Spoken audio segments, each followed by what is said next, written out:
In these moments that we face, what's being tested when we're being tempted? Our values, our integrity, and our faith. Now, Jesus himself faced temptation, and it's really, really interesting when you read through the temptation that Jesus walked through.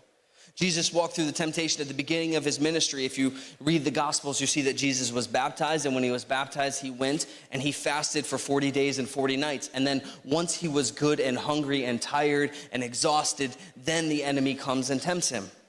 What does he tempt him with? He appeals to his physical hunger. He says, turn these stones into bread, right? Jesus could have done that, and that would have been timely.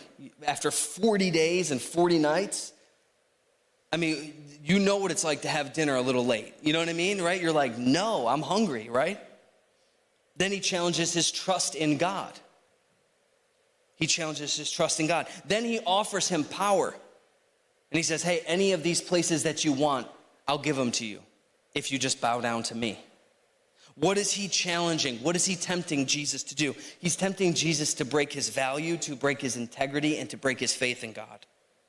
These were real tests. Jesus didn't just brush them off. He actually responded to them with Scripture. He responded to them directly with Scripture. He fought back with a deep reliance in his relationship with God. He fought back with, no, actually it is said. So what is he saying? He's saying, no, actually God leads me this way. And what Jesus actually believed in that moment is if God led him to the wilderness, he'll lead him through the wilderness. And that might be a word for some of us this morning.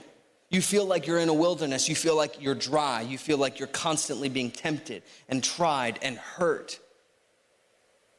And I don't know what the context of your desert is. Maybe it is because you didn't allow God to lead, and so you're reaping what you've sown into destruction, and that's how sin works.